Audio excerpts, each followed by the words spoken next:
If this ever crossed your mind, this episode is for you. Have you ever looked at your relationship and thought, we're not breaking up, but we're not thriving either? On the surface, things seems fine, but when you look inside, we just taking it day by day. Now, we're not engaged in real big arguments, but there's no real joy either. So in today's podcast, CeCe and I, we're going to go over the difference between what it means to truly be fulfilled in your relationship and holding it together. So stay tuned.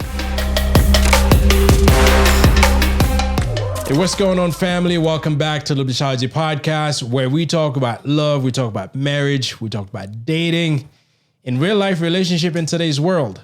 My name is Will. Hey, so friends, I'm CeCe. We are a married couple of 15 years plus, okay? Parents of two beautiful girls. And we are real people who believes that relationships should be honest, healthy, and growing. I agree with you. If you don't have those things, then what's the point of being in a relationship? That's right. Now, before we go into today's topic, this is our blissful moment.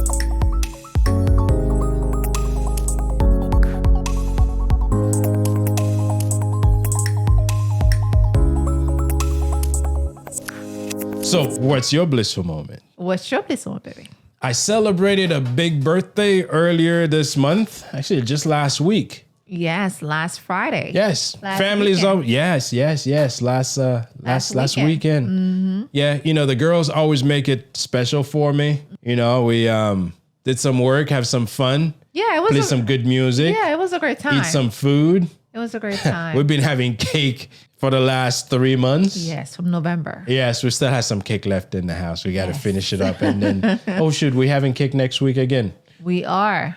We are. So what can we do? It's the birthday month. But it's good. Listen, I'm blessed to be able to see another birthday, and my family was there for me to support me. Yeah. So, Yes. but yeah, it was good. I had fun. We had a really good birthday, and the Yes. weekend was really nice. You know, took them out on Saturday. You had a great day out with the kids and I. Yes.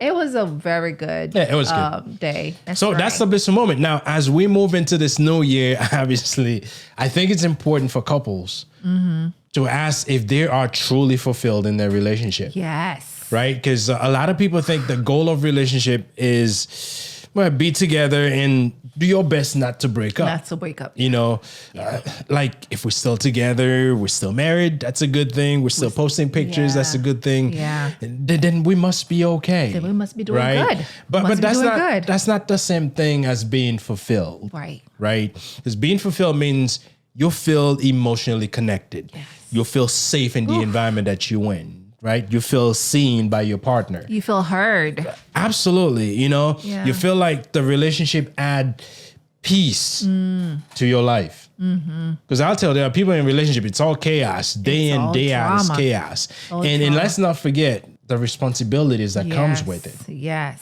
You know, when you're fulfilled, you're in a different place. Now, when you're just holding it together, that's something completely different, right? You're trying to survive.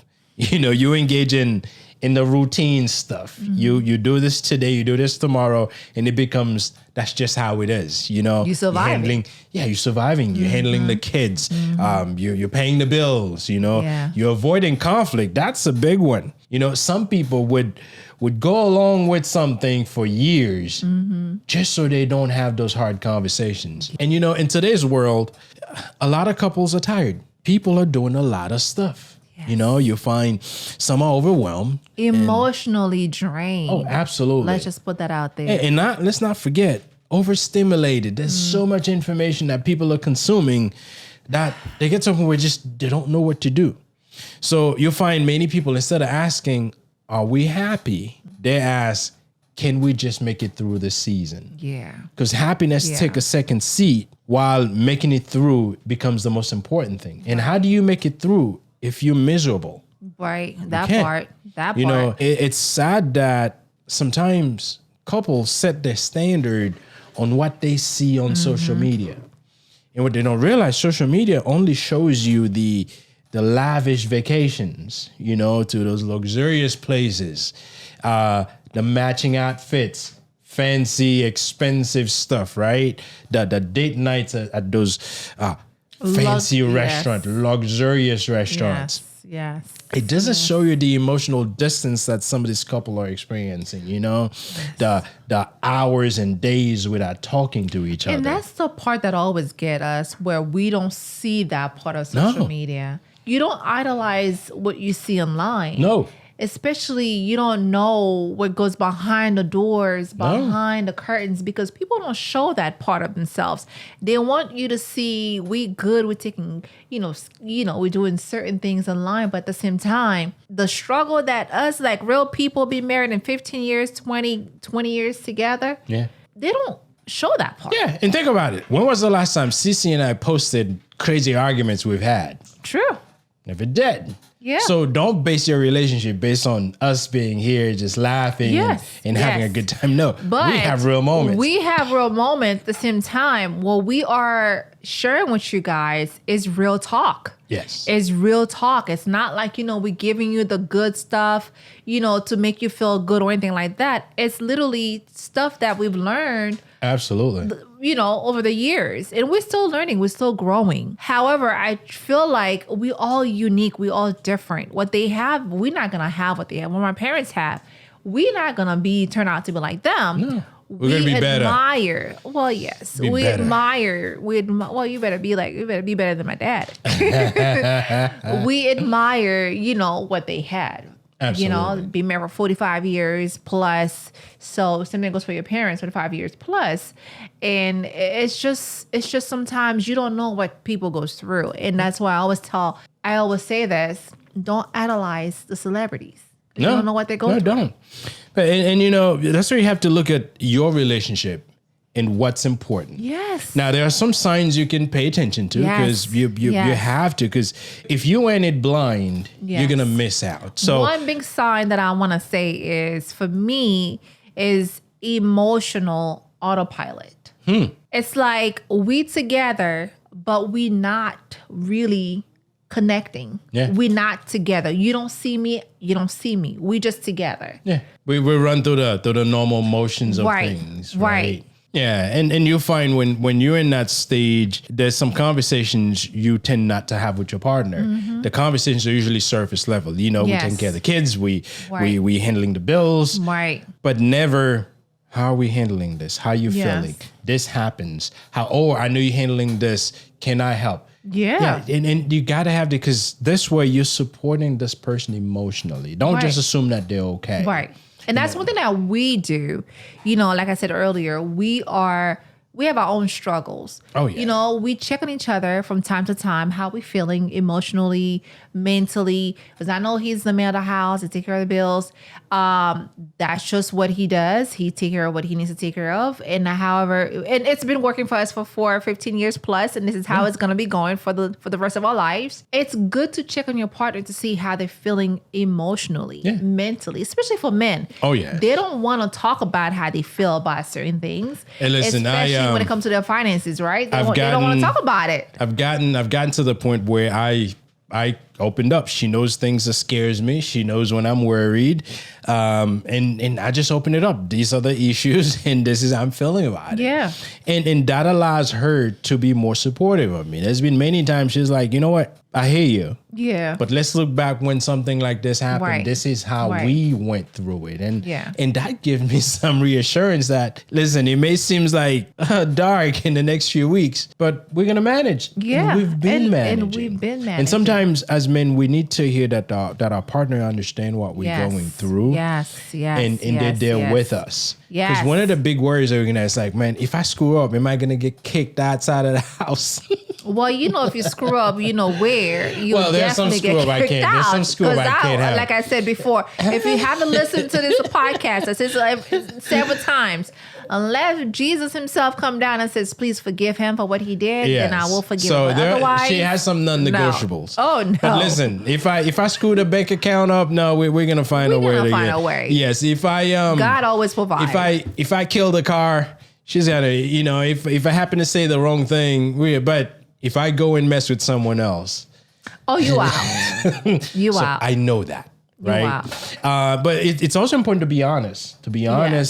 But not give peace more power than honesty. Because I think sometimes people would go along with things just to maintain peace, but they know that truly this is not what they really want. Right. So I'd say, yes, peace is important, but honesty is even more important. Yeah. So if something's going on and you need to come clean, have the hard conversation, take the beating, you'll survive. Take the beating. Because I'll tell you, if you're being dishonest, eventually that's going to surface. And when it surfaces later down the road, I don't care how much you apologize. None of that's going to save you. So face the hard conversation head on. Yes. Like, hey, listen, CeCe, she's a straight shooter.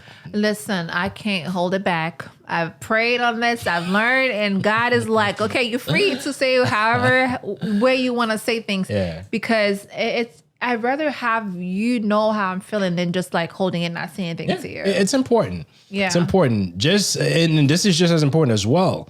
If you're feeling lonely in your relationship, don't ignore it. Yeah, that's a big one. Don't ignore it. That's a big one. Because that can be painful.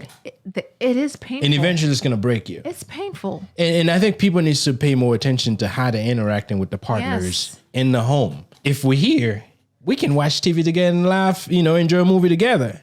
But if you always find yourself watching TV and I'm out doing something else where we're leaving the same house, but we barely interact with each other. Yeah. Funny thing is, Friday night or Saturday over the weekend, I was watching a movie, and because my husband knows on the weekend, Saturday and Sunday, I like watching my African movies. Okay. Yeah, she does that. And he was doing something in the kitchen. And I was like, baby, I'm feeling lonely here. You got to come join me. But I know he was in the middle of something. You know how many times I checked on you? You did. Man, you did. I kept checking on this one. I kept checking on her like she's sick. I'm just making sure that she's okay. But I'm like, I'm eating by myself, and I'm like, man, I feel lonely. I started, even though I wasn't eating, but I sat with her just so she could start her food. You did. And little things like this. Now, we weren't that far apart, but I know I was working on something, and normally she doesn't have, she doesn't sit by herself to do this, but I needed to do that, right? Yeah. So, but you have to pay attention, because if you get to the point where you're feeling lonely in your relationship, don't ignore that. Yeah. Listen, I don't think anyone should ignore feeling left out, feeling lonely. If you feel like, man, and it messes up with your mind. Oh, yes. One thing people don't understand is that it messes up with your mind. It makes you start thinking about, do you feel wanted? Do you feel like, this man still wants you? Do you feel love? Yeah. Right? Why am I feeling lonely? Why am I in this by myself? When you're lonely, that means there's attention that you don't get. Right. And when you don't get attention, you feel like, hey, this person doesn't care. I'm not a priority to them. Right. Yeah, that's why I kept checking on her. Yeah, it's like we're in this, but we're not in this together. We're in this, you do your thing and I do my thing. Yeah. But in reality, it doesn't feel right. It feels like something is missing. Why we're not together? Yeah. Why we're not? I understand sometimes we do things we got to do separately. Oh, yes. Listen, I can't take her to work with me. Just like she can't take me to work with her. Well, but talking about loneliness, we have to make sure that we don't let ourselves get in the mindset of saying, you know what, this is just how relationships are supposed to be. There are things that happen to people and they're like, yeah, it's supposed to be that way. I should just accept it. No. Mm-hmm. Listen, you got to look at what you and your partner wants from this relationship. And if things are not happening the way that you expect, then do what you need to do. Have that conversation. Maybe go to that therapy just to make sure things are happening right. Don't just sit back and say, you know what? I think that's how it's supposed to be. No, you should not settle. Because I'll tell you, once you start accepting things and then start thinking that this is how they are supposed to be, then they become that. That part. And eventually you're going to get fed up with it. And that's where you get to the point that you can become numb in that relationship. Yeah. And if you're numb in a relationship, that's the scary part. Yes. Because numbness doesn't feel like a problem. No. Right? It until one day it does. So it feels like it. Yeah. Yes. And sometimes you find people are filing for divorce and you're like, oh man, I didn't think so. I didn't think that they'll get to that point. Yeah. It's because there's been things that's been going on and on and on. Right. And they never addressed it. And it gets to the point, one's like, I don't want to deal with this anymore. Yeah. One thing I always say this, is every relationship is different. Whether we know our children, when they get older, they'll have their own. we have to put this in our mind that every relationship is different. Absolutely. You're a different person. My dad is a different person. Yes. My father-in-law is a different person. I'm a different person, although I may have a lot of traits, from my mom. Yes, but you're still different. I'm still different. Therefore, just because something didn't go right with your grandma, your great grandma's relationship doesn't mean yours is gonna fall apart. Yeah. You have to do what's right. You have to talk to the person that you marry to. You have to be able to be honest and say, you know what, I'm not feeling this, something's going on. I feel like the older generation didn't really open up how they truly feel about certain things. You just find, go with the flow. Especially in our culture, I think maybe the generation right before us or the one before them, the women weren't as outspoken in those relationships. Right. They were, the man was always the dominant partner, and the ladies just kind of accept whatever. The guy can go out and have a child, and they come back in the home, bring that child in, and the wife just accepts it. Yep. I don't see this happening in this state. Not in this generation. So, it's important to address things within your relationship. Yes. Because for you to reach that fulfillment, things has to be in the right place. Now, fulfillment doesn't mean perfect. Right. No. And fulfillment doesn't mean you don't argue. Mm-hmm. No.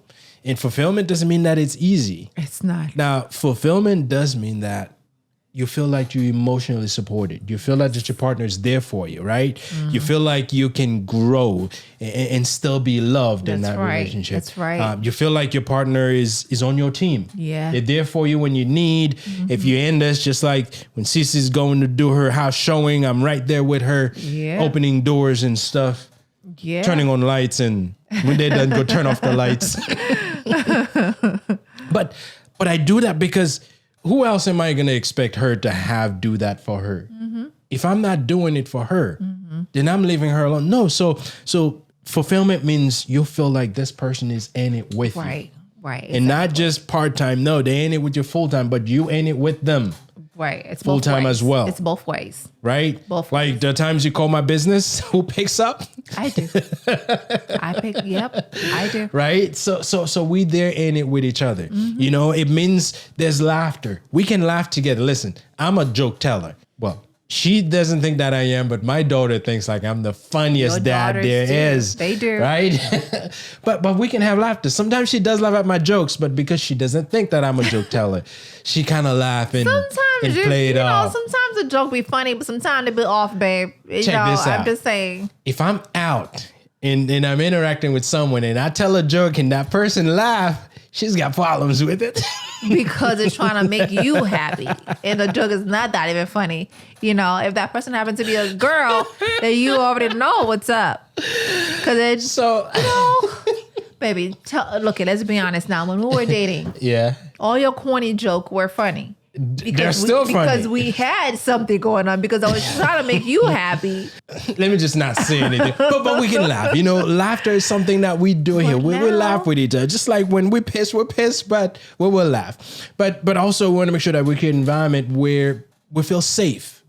Because it's important to have that safety there, both for my kids and my wife. I got to make sure I do that, Yes. and be passionate about the things you do.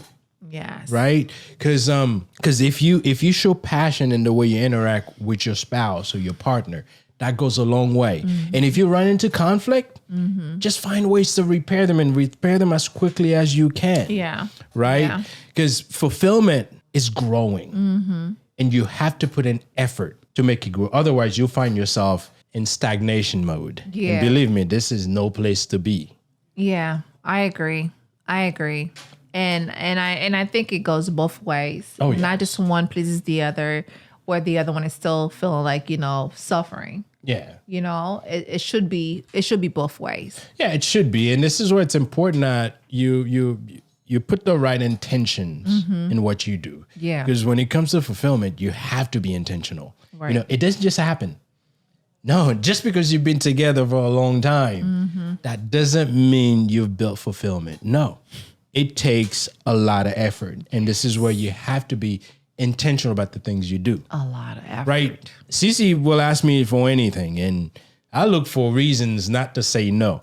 I could get home like right now. She's like, baby, we got to go do this. What do you think I do? Sometimes if I have enough time, I change. If I don't get enough time, I'm like, let's grab the keys and let's go. Yeah. Right? Yes. Because at the end of the day, it takes efforts like this. And if I get home, I do the same thing, she's ready to go. Yeah. Because when we look for reasons to say no to our partner, that shows that we're not putting in enough efforts.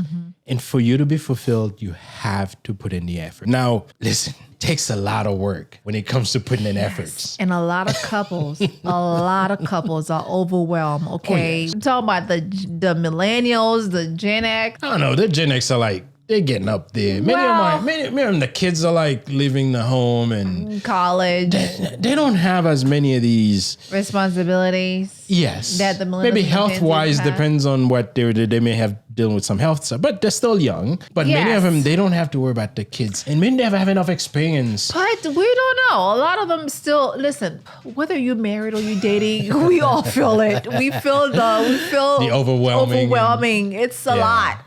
It's a lot. And I said this before, and I'm going to say this again. Life be lifing when you have children who are 10 and plus, okay? You have children, especially if you have multiple, if you have a whole lot, and bills, and business. You showed me a lady who has 8 children earlier. 8, yes. And they all under 10 years old. I don't know how she does it. She has 8, and I saw it on TikTok. 8 years old. 8 kids, and they're all under 10 years old. You sure she didn't adopt some of them? No, baby. And they're like a year apart. More power to her. A year apart. Anyway, so yes, you have children, you have kids, you have social pressure. Let's talk about the culture, right? People are out here comparing what they have at home with what they have at their own place, thinking that, we perfect here. They're trying to be what Will and CeCe have, but not knowing that we are here struggling too. Yeah. Just like everyone else. It's the pressure. And I want people to understand that. One thing I always say this. I say this all the time, and I'm gonna say this again because I'm so passionate about it. Is where I appreciate the way that I am, the way that we are, because we don't copy, we don't get jealous of what other people has. No, we work on what we have, we focus on what we have, and we push forward. Absolutely. Not seeing the next door neighbor has this car or this house, and we want to have the same thing or want to be like them. We always work on our stuff because we know that if we focus on our plate will get bigger. Yeah. Right? Because one thing about when you start looking at your neighbor's stuff, you tend to have less focus on what you have. And I don't know why I'm so passionate about it, but it's something that I'm truly. It's important. And that tells me that the approach that we've taken to how we choose to live our lives allows us to focus on our lives, right, and no one else's, right? Because how do we improve ours right. if we're paying so much attention to them? Right. No, the attention needs to stay here, and that's how we reach fulfillment. Exactly. Now, when it comes to tiring, I know some people are tired, but they're afraid to admit that they're tired. Not this generation. Right? Not this generation. Yes. I'm telling you. Mm-mm. Yeah. So. Yeah. But it's important to acknowledge the fact that you're at a place where you're tired and admit you are, and start looking at how do I pull myself out of there. Right. And sometimes the tiredness may not be physical. Yeah. It's emotional. It's drained. Yes. And this is where, if you're in a relationship with someone, they need to know that emotionally you're tired so they can be supportive to you. Yes. This is why we do the check-in. Yes. A weekly check-in, because we know how life can be very hard out there, especially on us, especially, I know we're not complaining, especially on us. When I mean by us, I'm talking about the millennials, the Gen Zs, because there's so much that there's a lot of things we have to worry about these days. Right. We have, economically speaking, there's a lot of craziness going on. Politically speaking, there's a lot of things going on. Emotionally speaking, there's a lot of things going on. And we have to deal with all of this. Now, having a good filtration system does help. Like, for instance, one of the reasons we don't sit around and watch the news. We don't do that. Unless we go to my parents. Well, yes, they'll fill you in. But there's a lot of things. They just add more to what you already have to do. It's like, I consume social media very differently than most people do. Sometimes I see CeCe's TikTok. I'm like, why are those people so dramatic? True. Let me tell you, this man, every time he goes on my TikTok or every time he hears me in the bathroom or chilling on the weekend, he's like, it's so much drama. Kind of drama. Like me, I sit in and I watch car videos, repair stuff. And you know what I told him? What did I say? I said, we need drama in our lives, babe. I don't need drama. Hey, listen, I'm drama free and I'm good. I need the drama at a distance, not in our lives here. I need to hear other people's drama. Why y'all even care? That's one thing I tell CeCe. Listen, you see these things on social media. If it's funny, share with me. I'll laugh at it. But don't ever come and say, listen, I saw this on social media. I expect you to do it. I stopped sharing. Especially, you still share with me. I share Instagram. You still share. I share Instagram posts. But on the TikTok world, he doesn't believe anything that is on TikTok. No, I don't. So I don't share TikTok stuff with him anymore. I don't. Actually, it's social media in general. I don't. Especially when these people are doing these things, that's like so out of character so they can get views. I'm like, that's how he feels. Yeah, that's how you feel. I think it's true. People are making things up. Yeah. But we have all of these things to deal with, and this is what makes our life so complicated. And there's a lot of things we were not taught how to handle. Mm-hmm. Like, for instance, emotional intimacy. Those are not things that we were taught how to deal with when we face them. Yeah. And many times we were taught to, just hang in there. Yeah. Hang in there. Hanging in is like the solution. Just hang in there. Yeah. Eventually it'll fix itself. But we all know that problems don't fix themselves. Right. You have to address them and address them with your partner. If together you cannot fix it, then get assistance elsewhere. Yeah, get a therapist. Yeah. So, but we have a lot of things that gets in the way, and when you don't have the tools to fix it, you default to survival mode. You like and survival mode, it's just like we're taking it day by day. Day by day. Okay, we see this one week. One day at a time, like the song says. Hey, we see this week. Let's hope that we can get through next week. Yeah. And you'll find many people looks at that as failure, but in reality, I don't think it's. I think we don't have the guidance we need. Yeah, and we're not seeking the guidance we need. Right. And I agree with you, because when I think about it, is some of our boomers, our parents, when they were younger, they didn't have the right guidance, right? So if they are in relationship where they're trying to survive, trying to make it work, they don't have the guidance. But in their mind, they think that they not making it right. They fell at it. Right? Yeah. They fell out this relationship. But if you get the right guidance, you get someone to help you through it, you can make it work. Yeah. But I think not just our parents, I think a lot of people in this current generation are failing in their relationship. Yeah. But never took the step necessary to get the support that they need. Yeah. Yeah. And I think anyone who gets with someone, the intention is to make something work. Right. But none of us went into it with the right tools. Yeah, you're right. And without having the right tools, you have to get trained. Yes. And if you can't get trained, you have to look for assistance to actually be able to make it. So I agree. And I think the first step is honesty. Oh, yes. Be honest with your partner. You have to be. You have to be honest with yourself. Yes. And with your partner. Yes. Yes. And it's good to ask those questions. How do you feel about what's going on, right? Ask those questions. I did this. Hey, listen, I know this it seems like you may not have approved this. Tell me how you feel about it. Any suggestions as to how I can handle it. So put yourself in a position to be vulnerable and allow your partner sometimes to give you some guidance. Now, CeCe thinks she's my coach. She actually is my coach. I am your guidance, your coach, your spiritual life. Sometimes she's my commander in chief. I am everything, okay? I am everything to you. Yeah, but the first step is be honest. And I think the next thing we should all do is, be emotionally curious about your partner. Yeah. Inquire on what's going on with them. Mine is wonderful. Yes, inquire. If your partner doesn't quite seem themselves, don't assume that, hey, they're just in a mood. No, ask. Take them out. Take them in a different environment so you can have a meaningful conversation with them. Yeah. Don't just assume that they're okay. Or don't get defensive, especially if it's something that you did. Don't try to look for ways to rationalize that what you did was fine. No. So be emotionally curious.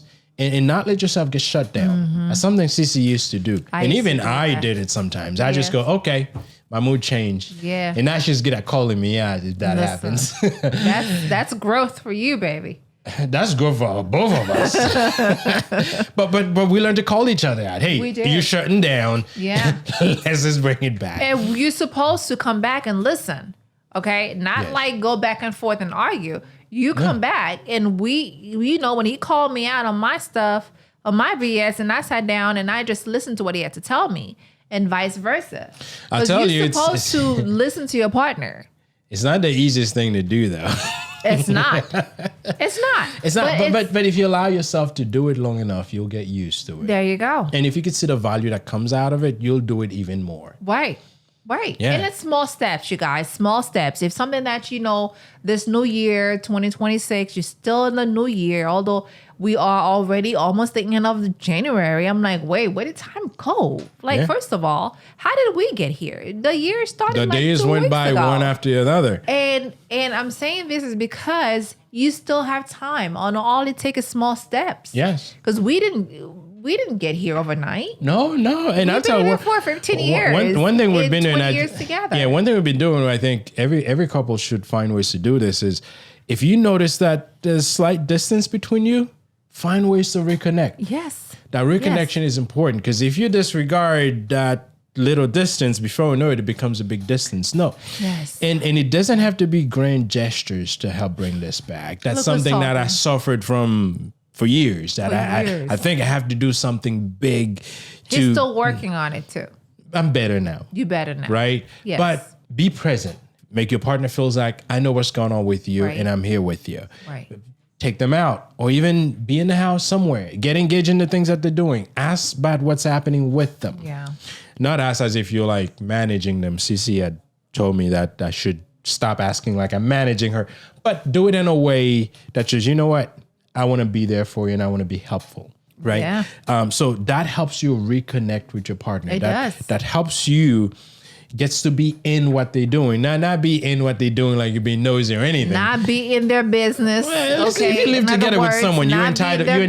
Listen, if you live together with someone, you're entitled to be nosy. Well, we're entitled to have our own privacy too, right? You're still entitled to be nosy. But we're entitled to have our own thing. I'm like, okay, baby, I got it. Don't worry about it. Don't worry about it. I got it. But sometimes, he's just trying to be in my business. I'm like, see, in my defense, I've just been looking for ways to reconnect. Right. But that's important. Reconnection is important. Yes. I also think that willingness to grow, to change, to heal, to admit is also important. I agree. There's no way you'll do something if you're not willing to. Yes, I agree. One thing I always say this to you, baby, you know better, we do better. Yeah. You know better, you do better. And I always say this, we can do better. Absolutely. And you can do better too. And I have been doing better. You have been doing better. But you have to be willing.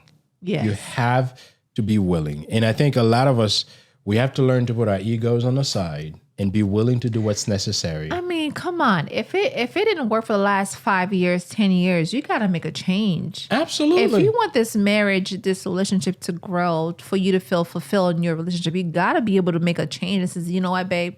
We got to do something. Yeah. And it's okay to pull your partner down and says, listen, babe, we got to do something. Sometimes I feel like when I say we, I'm talking about the ladies, we tend to be afraid to talk to our man because we don't know how their reaction going to be like. But I think you may fracture their ego. Yeah. Their egos, y'all need to be better. Like egos nowadays it's not cute anymore. Okay. I think it's good when a man comes to you and says, you know what, babe, what do you want me to do? How do we grow this relationship or this life or this what we have together, this beautiful life that we're building?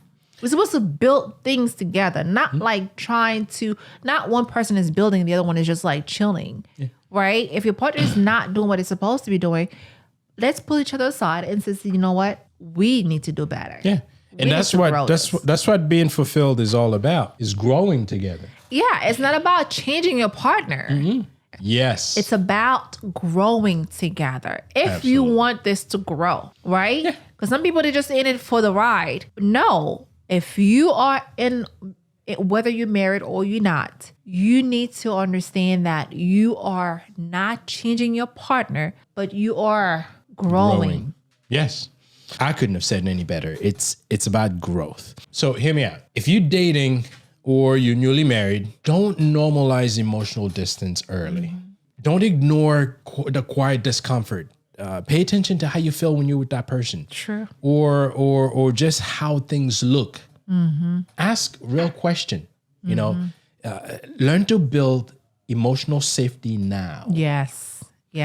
Because the habits you create early becomes the foundation for your relationship later. Absolutely. So address Yes. any emotional distance early. Yeah, just like talk you about said. it. Yeah. Share your feelings. Yeah. Share your expectations. Yes. And together, start building the right habit around your relationship. Right. Especially if you are a newly couple, if you are newlywed, newly married. You know, I wish I had that when we were first got married. We stumble and stumble. Yeah, we stumble and got fall, it. and we got back up, like We the song got it. says. We got up and we fall down.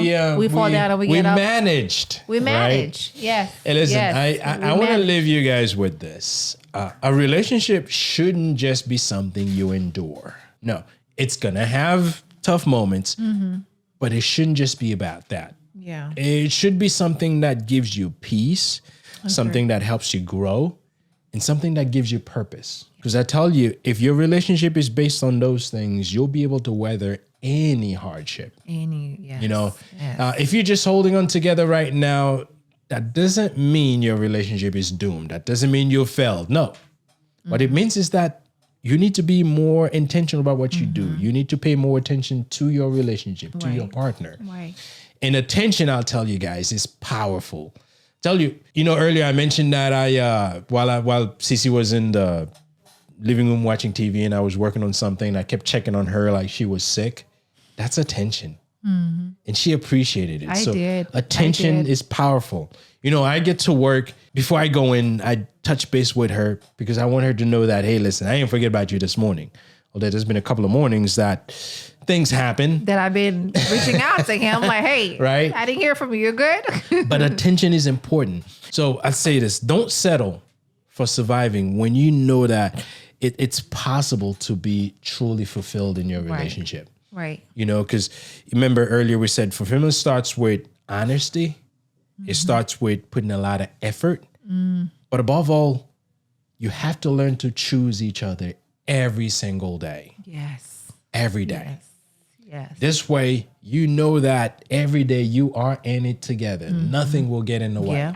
Yeah. That's what we've been doing here. That's what we've been doing. Even when we're pissed at each other. Yeah. Trust me, we have our nights. We really have our nights, our days. But and listen, seriously, we can sit here and laugh and talk to you guys about this because we've had our moments. And it's guaranteed we'll keep having our moments. Oh, yeah. But one promise we made to each other, it doesn't matter what the moment is. We're still going to choose each other. Yes. And as long as we're choosing each other, we'll learn to go through those moments. Right. And fulfillment is our target.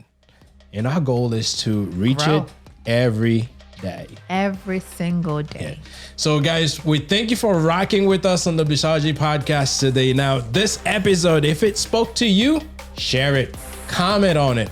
And don't forget to subscribe. We appreciate you guys. So until next time, peace. Bye.